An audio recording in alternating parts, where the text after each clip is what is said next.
Le succès. La majorité des gens en parlent comme d'un endroit à atteindre, comme une montagne lointaine, haute, froide, presque inaccessible.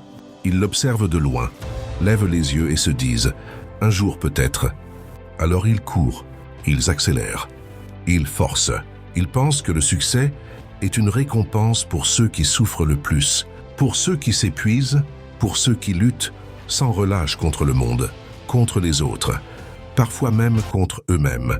Ils se lèvent chaque matin avec cette impression étrange, celle de toujours être en retard sur la vie, en retard sur les autres, en retard sur leurs rêves. Et plus ils courent, plus la montagne semble reculer, plus ils se battent, plus le succès paraît résister. Alors ils se demandent, pourquoi certains réussissent-ils presque sans effort apparent? Pourquoi les opportunités semblent-elles tomber sur les mêmes personnes? Ils ne voient pas une chose essentielle. Ce n'est pas la montagne qui se déplace, c'est eux qui regardent dans la mauvaise direction. Le succès n'est pas un lieu géographique, ce n'est pas un point final, ce n'est pas un trophée posé au sommet d'une lutte permanente. Le succès est une conséquence silencieuse, précise, presque mathématique. Il ne répond pas à la course, il répond à la transformation. Un arbre ne devient pas grand parce qu'il le désire, il devient grand parce qu'il s'enracine, jour après jour, sans bruit. Puis un jour, sans prévenir, l'ombre apparaît. Dans la vie, ce que tu poursuis te fuit, mais ce que tu incarnes commence à te suivre. Et c'est là que tout change. Ils pensent que s'ils travaillent plus dur, s'ils dorment moins, s'ils se sacrifient davantage, alors le succès finira par reconnaître leurs efforts. Ils pensent que tout se joue dans la quantité d'efforts. Plus d'heures, plus de fatigue, plus de pression. Alors ils s'épuisent. Ils donnent tout, parfois même ce qu'ils n'ont plus. Et quand les résultats ne viennent pas, ils se sentent trahis par la vie. D'autres se disent que le secret, ce sont les relations, qu'il suffit de rencontrer la bonne personne, le bon contact, le bon mentor, le bon partenaire. Ils attendent ce rendez-vous comme on attend un miracle. Ils espèrent qu'une porte s'ouvrira de l'extérieur, sans se demander s'ils sont prêts à entrer. Et puis il y a ceux qui misent sur la chance. Ils disent que certains sont nés sous une bonne étoile, que le destin favorise toujours les mêmes, que la réussite est une loterie injuste. Alors ils attendent, ils observent, ils comparent. Mais pendant qu'ils attendent que quelque chose arrive, la vie continue. Ils ne comprennent pas une chose essentielle. Le succès ne frappe jamais à une porte au hasard. Il ne cherche ni les plus fatigués, ni les plus connectés, ni les plus chanceux. Il répond à un signal invisible, le signal de ce que tu es devenu à l'intérieur. Travailler plus dur ne suffit pas si tu restes la même personne. Rencontrer la bonne personne ne sert à rien si tu n'as rien de solide à offrir. Et la chance elle-même ne peut rien pour quelqu'un qui n'est pas prêt à la reconnaître. Le succès n'arrive pas quand tu forces le monde. Il arrive quand tu changes ton niveau intérieur. Et c'est précisément là que la plupart se trompent. Mais la vérité est plus simple. Et c'est précisément pour cela qu'elle dérange. Elle dérange parce qu'elle enlève les excuses. Elle dérange parce qu'elle ne laisse plus personne à blâmer. Elle dérange parce qu'elle ne promet pas de raccourci. La vérité ne crie pas, elle ne fait pas de bruit. Elle s'impose dans le silence. Jim Rohn l'a exprimé avec une clarté presque brutale, sans fioriture, sans promesse magique. Le succès est quelque chose que vous attirez par la personne que vous devenez. Quand on entend cette phrase pour la première fois, on peut la trouver belle, inspirante et motivante. Mais si on s'arrête vraiment dessus, si on la laisse descendre plus profondément, elle devient inconfortable, parce qu'elle signifie une chose très précise. Le succès ne dépend pas d'un événement extérieur, il dépend d'une transformation intérieure. Cette phrase change tout, parce qu'elle déplace complètement la question. Pendant des années, beaucoup se demandent « Comment puis-je réussir ? Quelle stratégie dois-je utiliser ?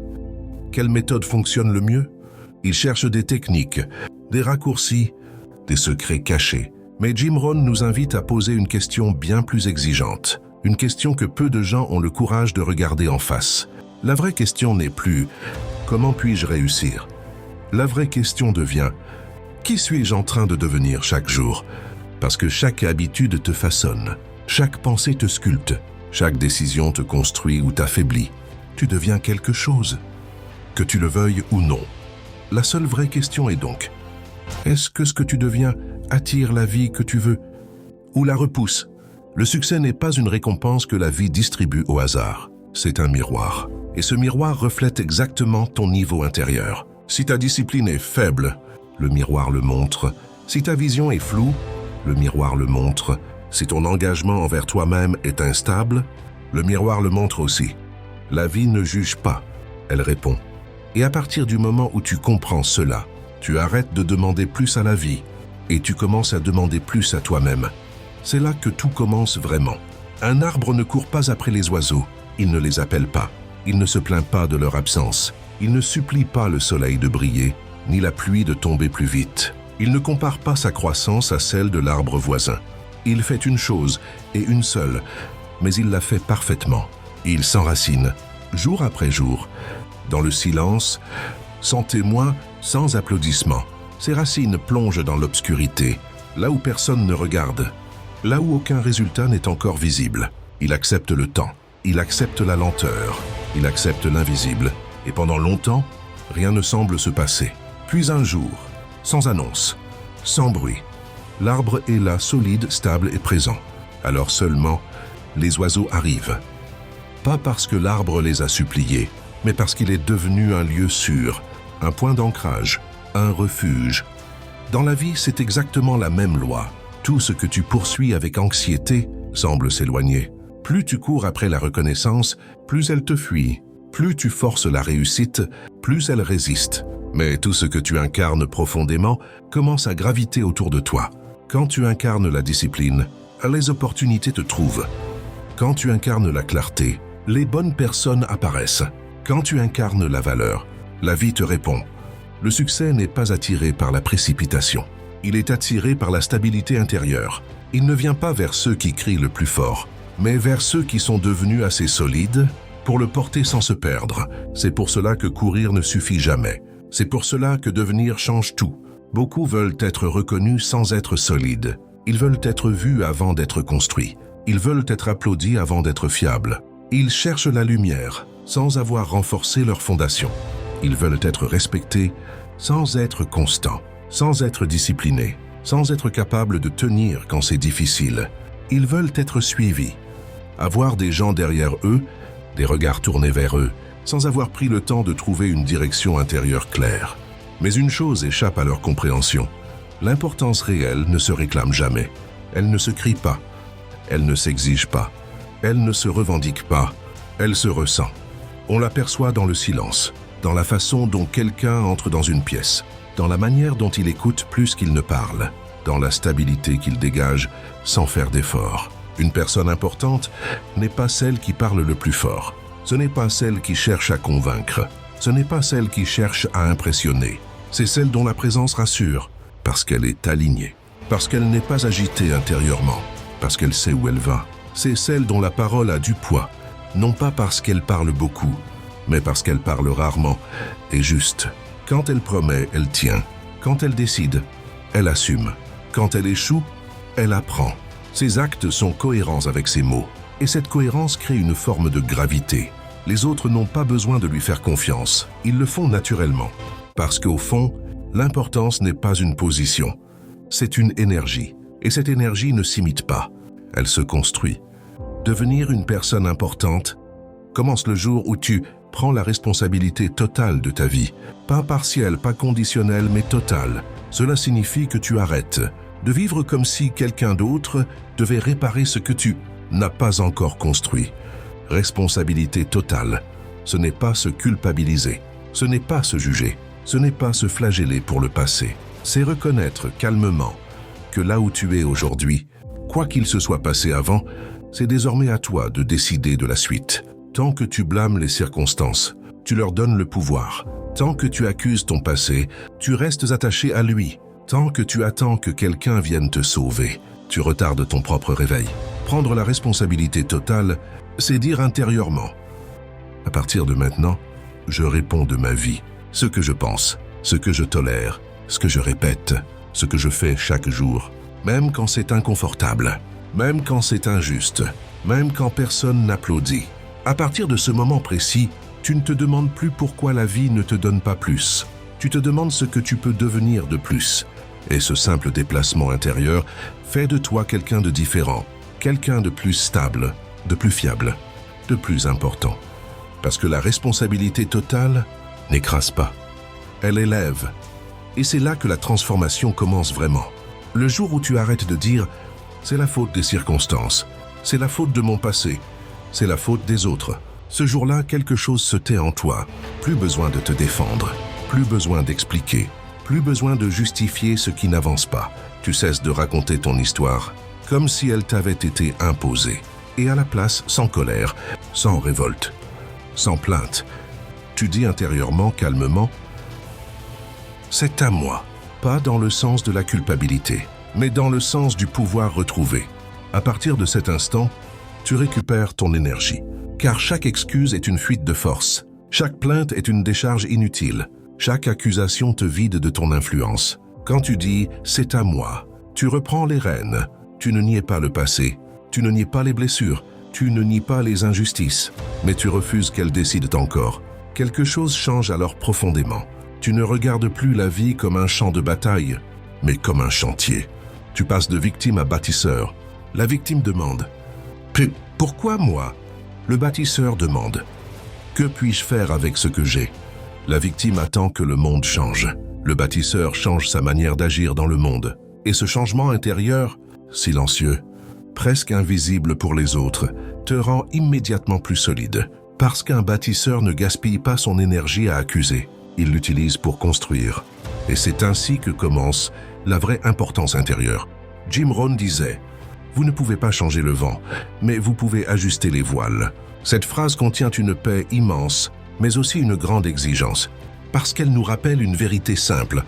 Le monde n'a aucune obligation de s'adapter à nos désirs. Le vent soufflera comme il soufflera, parfois favorable, parfois contraire, parfois violent, parfois imprévisible. Celui qui passe sa vie à lutter contre le vent s'épuise. Celui qui se plaint du vent reste immobile, mais celui qui ajuste les voiles avance. Une personne importante comprend cela très tôt. Elle ne gaspille pas son énergie à vouloir contrôler ce qui ne dépend pas d'elle. Elle ne cherche pas à changer. Les gens, les circonstances et les saisons de la vie, elle regarde à l'intérieur et se pose une question simple. Qu'est-ce que je peux maîtriser ici et maintenant? Ses pensées, ses réactions, ses habitudes, son attitude. Quand le vent est fort, elle ne panique pas. Elle renforce sa stabilité intérieure. Quand le vent est contraire, elle n'abandonne pas. Elle ajuste son cap. Se maîtriser soi-même, ce n'est pas s'éteindre, c'est se canaliser. C'est savoir rester calme quand d'autres s'agitent. C'est savoir attendre quand d'autres forcent. C'est savoir persévérer quand d'autres abandonnent. Et c'est précisément cette maîtrise intérieure qui rend une personne naturellement importante. Parce que les autres sentent cette stabilité. Ils sentent cette paix. Ils sentent cette direction. Une personne qui se maîtrise n'a pas besoin de contrôler le monde. Le monde finit toujours par s'ajuster autour d'elle. Elle tient parole, surtout quand personne ne regarde. Quand il n'y a ni témoin, ni récompense immédiate, ni pression extérieure. Parce que c'est là que tout se joue. La plupart des gens sont disciplinés quand ils sont observés, mais très peu le sont quand ils sont seuls avec eux-mêmes. Une personne importante se respecte dans les petits détails, dans ce qu'elle accepte, dans ce qu'elle tolère, dans ce qu'elle répète chaque jour sans bruit. Elle sait que se trahir une fois rend la seconde fois plus facile, puis la troisième. Puis cela devient une habitude. Alors elle ne se sacrifie plus pour le confort immédiat. Elle ne vend plus son futur pour un soulagement temporaire. Elle comprend que chaque décision est un vote pour la personne qu'elle devient. Chaque promesse tenue à soi-même est une racine qui s'enfonce dans la terre, invisible, silencieuse, mais essentielle. Plus ces racines sont profondes, moins les tempêtes extérieures ont de pouvoir. Les critiques ne l'ébranlent plus, les retards ne la découragent plus, les échecs ne la détruisent plus, parce qu'elle ne dépend plus de l'extérieur. Pour se sentir stable à l'intérieur, quand le vent souffle, elle plie peut-être, mais elle ne casse pas. Car sa force ne vient pas de ce que les autres voient, elle vient de ce qu'elle a construit, dans le secret. Et c'est cette force invisible qui rend une personne durablement importante. Puis vient une autre étape encore plus rare, une étape que beaucoup évitent, parce qu'elle demande honnêteté et maturité. Devenir un homme de valeur. La société t'a appris très tôt à mesurer ta valeur avec des objets, avec ce que tu montres, avec ce que tu possèdes, avec ce que les autres peuvent voir de l'extérieur. On t'a fait croire que ta valeur augmentait. Quand ton compte en banque grossit, quand ton titre impressionne, quand ton mode de vie provoque l'envie.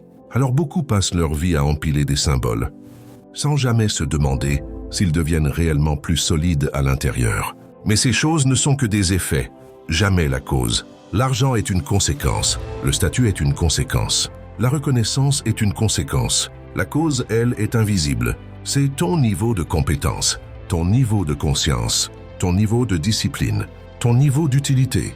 Un homme de valeur reste un homme de valeur, même quand on lui enlève ses possessions, même quand les circonstances changent, même quand personne ne l'applaudit, parce que sa valeur ne dépend pas de ce qu'il montre, mais de ce qu'il est capable de créer, de résoudre, de transmettre. Les objets peuvent disparaître, les titres peuvent s'effondrer, les positions peuvent être perdues, mais la valeur intérieure, une fois construite, ne peut pas être retirée.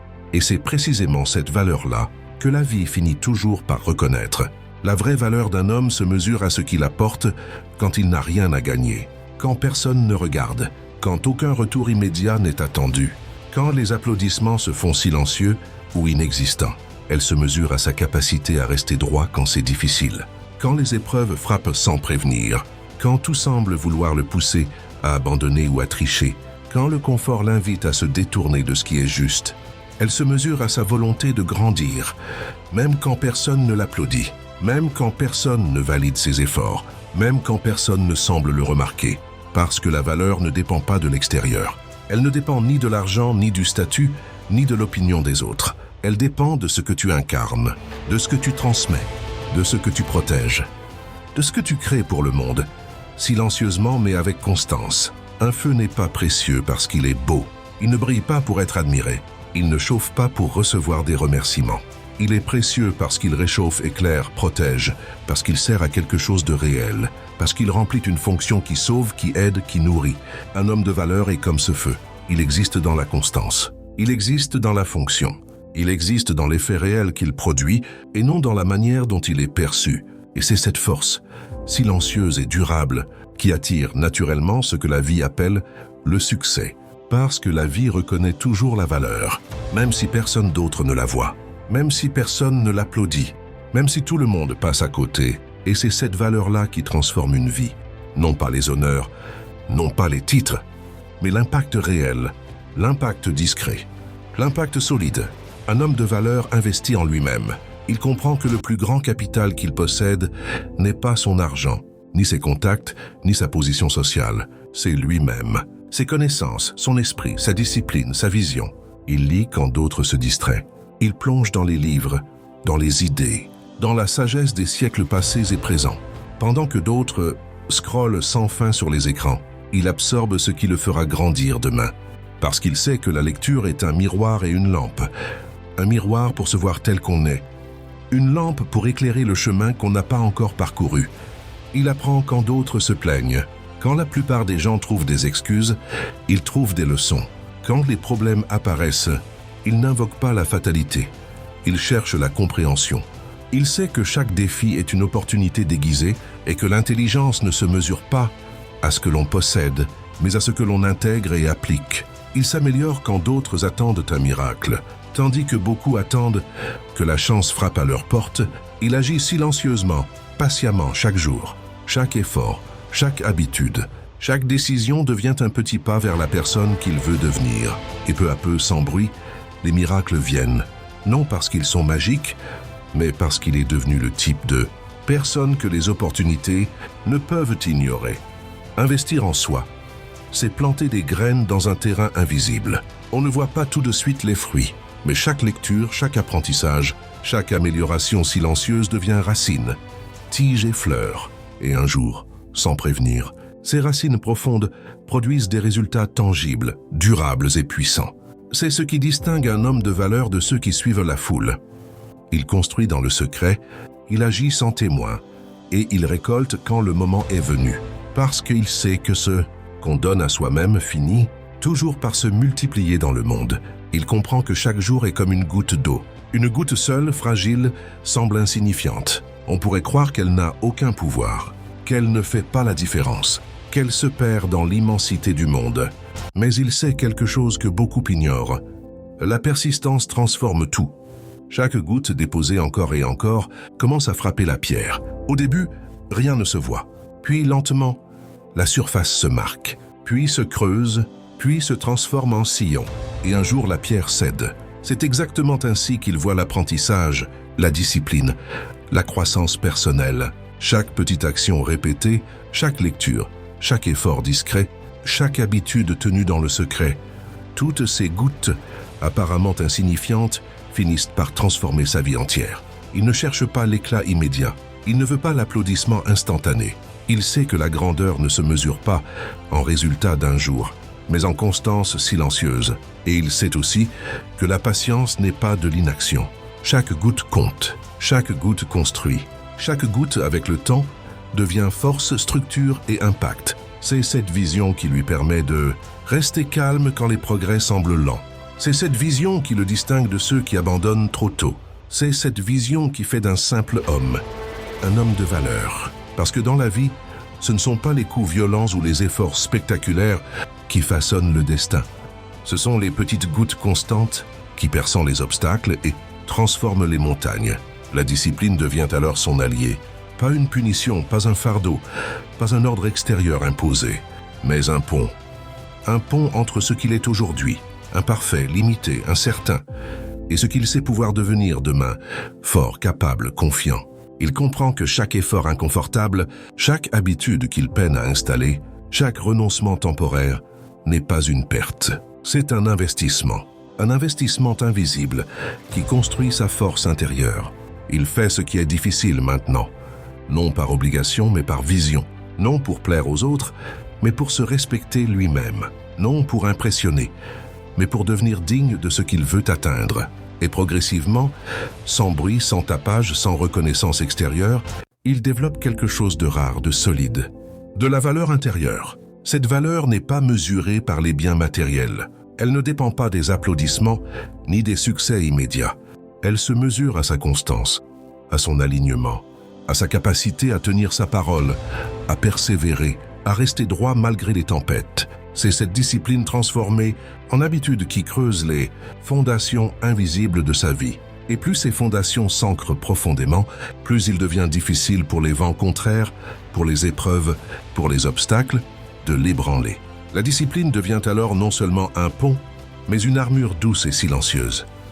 Une armure qui ne l'éloigne pas de la vie, mais qui lui permet de l'affronter pleinement, de manière consciente et puissante. Et c'est ainsi que naît l'homme de valeur, non pas par ce qu'il possède, mais par ce qu'il devient chaque jour, dans l'ombre, dans le silence, dans les petites batailles quotidiennes qu'il choisit de gagner. À ce stade, une nouvelle loi entre en jeu. Une loi silencieuse mais implacable, la loi de la contribution. Le monde ne récompense pas les intentions. Il ne se soucie pas de tes rêves, de tes espoirs ou de tes promesses intérieures. Le monde ne se plie pas à ton désir de réussite. Il ne distribue pas les honneurs à ceux qui veulent bien faire. Le monde récompense l'utilité, ce que tu apportes réellement, ce que tu rends tangible pour les autres, pour la société, pour la vie elle-même. Si tu n'as rien à donner, aucune compétence, aucune valeur, aucune énergie constructive, alors le monde n'a aucune raison de te donner quoi que ce soit en retour. Les opportunités ne frappent pas à la porte des spectateurs. Les succès ne s'invitent pas dans la vie de ceux qui restent passifs. La chance ne sourit pas à celui qui n'a rien à offrir. Mais quand tu deviens une personne importante, quand tu développes ta valeur intérieure, quand tu construis tes racines, ton savoir, ta discipline et ton impact, alors tu as quelque chose à donner. Et ce quelque chose n'est pas seulement matériel, c'est ton temps, ton énergie, ta compétence, ta vision, ton aide, ton exemple. Tout ce que tu peux offrir devient un levier. Tout ce que tu donnes revient, souvent multiplié, souvent transformé, souvent au moment où tu ne l'attends pas. Le secret de la réussite, alors, n'est pas de courir après le succès. Le secret est de devenir quelqu'un qui a quelque chose à offrir, parce que le succès n'est jamais arrivé en premier. Il arrive toujours après, toujours à ceux qui créent de la valeur, qui contribuent, qui donnent avant de recevoir. Et c'est cette loi de la contribution qui transforme tout effort personnel, toute discipline, toute valeur intérieure en un succès tangible, durable et réel. Mais dès que tu développes une compétence, une sagesse, une solution, une énergie qui aide les autres, tout change. Le monde ne reste plus neutre. Les portes qui étaient fermées s'ouvrent. Les gens qui semblaient indifférents te remarquent. Les opportunités que tu n'aurais jamais imaginées commencent à apparaître. Ce n'est pas un hasard. Ce n'est pas de la chance, c'est la loi de la contribution qui se manifeste. Quand tu as quelque chose à offrir, les autres commencent à se tourner vers toi. Parce que ce que tu portes devient utile, parce que tu rends quelque chose de tangible, parce que tu n'es plus seulement un spectateur, mais un acteur qui crée un impact réel. Et ce qui est fascinant, c'est que souvent tu donnes sans attendre de retour. Tu aides, tu partages, tu contribues. Et pourtant, le monde répond.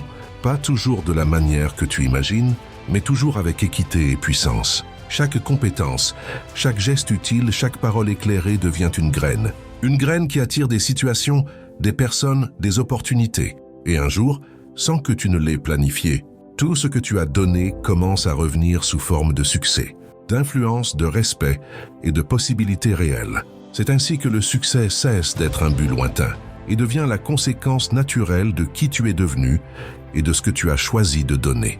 Le succès n'est plus quelque chose que tu poursuis. Tu ne cours plus derrière, tu ne forces plus, tu ne te débats plus pour l'atteindre, parce que tu as compris une vérité fondamentale.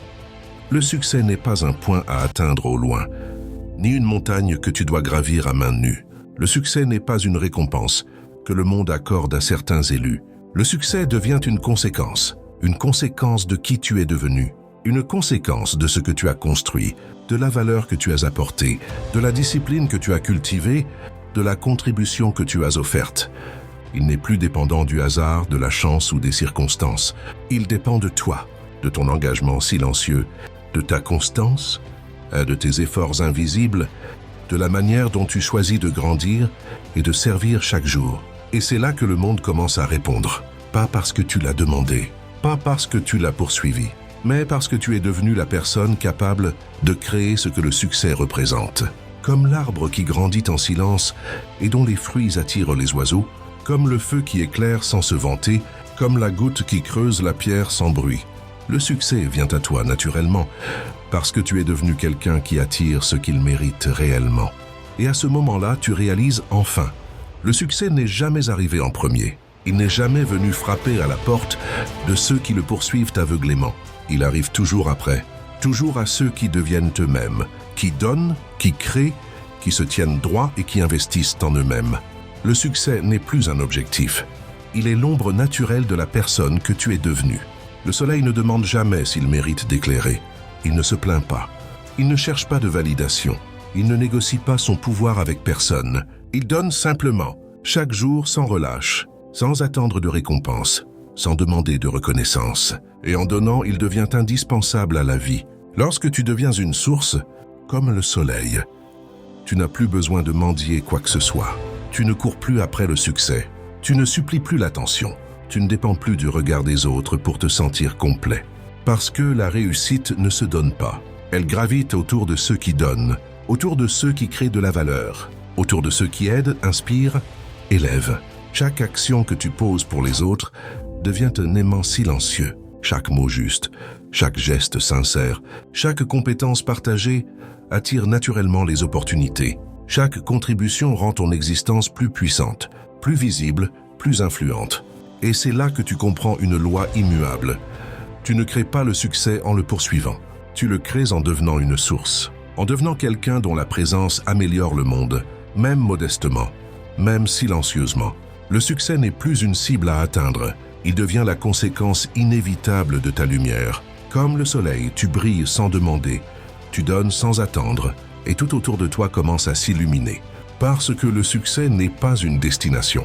Ce n'est pas un endroit que tu atteins, un sommet que tu conquiers, ni un trophée que tu décroches. Ce n'est pas quelque chose que tu peux pointer du doigt et dire « j'y suis arrivé ».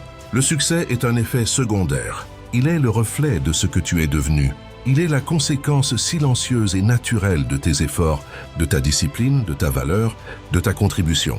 Un effet secondaire de ton évolution intérieure. Chaque lecture, chaque habitude, chaque acte de courage, chaque discipline quotidienne, chaque fois que tu choisis de grandir au lieu de fuir, tout cela façonne l'homme ou la femme que tu deviens. Et le succès arrive, non parce que tu le poursuis, mais parce que tu es devenu quelqu'un qui mérite qu'il se manifeste. Ce n'est pas le monde qui décide de ton succès. Ce n'est pas la chance qui choisit de sourire. Ce n'est pas le hasard qui t'offre des opportunités. C'est toi. ton engagement à te développer, à créer, à donner, à devenir. Le succès n'est donc jamais arrivé en premier. Il suit ceux qui se transforment, ceux qui construisent leur caractère, ceux qui deviennent des sources pour les autres, ceux qui investissent en eux-mêmes, avec constance et patience. Et c'est pourquoi il est indestructible, parce qu'il ne dépend pas d'objets, de titres, ni d'approbation extérieure. Il dépend de toi, de ton évolution intérieure, de la profondeur de tes racines, de la lumière que tu choisis de donner au monde, chaque jour. Si tu veux plus, ne demande pas plus. Ne supplie pas, ne quémande pas, ne t'inquiète pas de ce qui te manque. Deviens plus compétent, plus discipliné, plus sage, plus résilient. Deviens la personne capable de gérer ce que tu désires, parce que ce n'est pas ce que tu possèdes qui attire plus, c'est ce que tu es devenu. Si tu veux attirer de meilleures opportunités, ne les poursuis pas, ne les implore pas, ne les espère pas en vain. Ne te contente pas de souhaiter que la chance frappe à ta porte. Incarne la personne capable de les gérer. Incarne la personne que le succès reconnaît naturellement. Chaque amélioration, chaque compétence acquise, chaque geste aligné, chaque valeur intérieure développée devient un aimant. Les opportunités commencent à graviter autour de toi, comme des planètes autour d'une étoile. Elles ne viennent pas par hasard. Elles viennent parce que tu es devenu digne de les recevoir. C'est une loi simple, silencieuse, mais implacable. Le monde ne donne pas à ceux qui attendent. Il donne à ceux qui deviennent, à ceux qui créent de la valeur, à ceux qui se tiennent droit, même dans le silence. Alors, arrête de demander. Arrête de courir après. Arrête de supplier. Deviens la personne qui attire naturellement ce que tu souhaites. Et le succès? Les opportunités, la reconnaissance. Tout cela viendra non parce que tu l'as poursuivi, mais parce que tu es devenu celui que le succès ne peut ignorer. Et souviens-toi toujours de cette vérité simple, mais incroyablement puissante de Jim Rohn. Le succès est quelque chose que vous attirez par la personne que vous devenez. Ce n'est pas une phrase à lire distraitement. C'est une loi silencieuse, implacable, qui gouverne toute réussite durable. La vie ne se trompe jamais. Elle ne peut pas mentir. Elle ne distribue pas les honneurs aux souhaits, aux désirs ou aux intentions. Elle reflète fidèlement ce que nous sommes. Si tu es quelqu'un qui investit en lui-même, qui cultive sa discipline, qui développe sa valeur, qui contribue sincèrement au monde, alors le succès ne peut que venir. Il devient le miroir de ta croissance. Il devient l'écho naturel de tes efforts, de ta constance, de ton intégrité. Mais si tu t'attends à des résultats sans devenir cette personne, si tu poursuis le succès sans évoluer, la vie te renverra exactement ce que tu incarnes, peu ou rien de durable. C'est une vérité douce amère, dérangeante pour ceux qui cherchent des raccourcis, mais libératrice pour ceux qui comprennent. Tu n'as pas besoin de courir après le succès. Tu n'as pas besoin de supplier, de quémander, de forcer. Tu dois simplement devenir la personne capable de l'attirer naturellement. Et c'est là que la vie commence à fonctionner pour toi. Parce que le succès n'est jamais arrivé en premier. Il suit toujours ceux qui se transforment, ceux qui investissent en eux-mêmes, ceux qui donnent avant de recevoir, ceux qui incarnent la valeur avant de la chercher à l'extérieur. C'est une vérité simple, mais si tu l'appliques, elle change tout. Parce qu'au lieu de courir derrière l'impossible, tu deviens toi-même l'impossible que le monde ne peut ignorer. Et si tu deviens plus grand à l'intérieur, si tu développes ta discipline, ta sagesse, ta valeur et ta capacité à contribuer, alors le monde s'agrandira autour de toi. Les portes s'ouvriront plus facilement. Les opportunités se manifesteront plus naturellement, les relations deviendront plus profondes, plus significatives, et les défis sembleront moins intimidants, car tu auras la force intérieure pour les affronter. Parce que tout ce que tu cherches à l'extérieur n'est qu'un reflet de ce que tu es à l'intérieur. Si tu grandis, si tu évolues, si tu deviens la meilleure version de toi-même, le monde ne pourra que suivre ton exemple. Alors, abonne-toi à Sagesse du jour, parce que chaque jour est une nouvelle occasion de te transformer. Chaque jour est une opportunité de devenir plus fort, plus sage, plus généreux, plus résilient. Chaque jour est une chance de devenir la personne que tu es destiné à être. Et en faisant cela, non seulement tu attires le succès, mais tu rends également le monde autour de toi meilleur, plus lumineux, plus inspirant. Ne cherche pas le succès, ne le poursuis pas. Deviens quelqu'un qui mérite le succès. Et regarde comment la vie, fidèle à sa loi immuable, commence à te refléter ce que tu es devenu. Parce qu'au fond, le véritable voyage ne consiste pas à atteindre quelque chose, Il consiste à devenir quelqu'un qui attire naturellement tout ce qu'il mérite. Et c'est ce que chaque jour sur Sagesse du jour t'encourage à faire, grandir,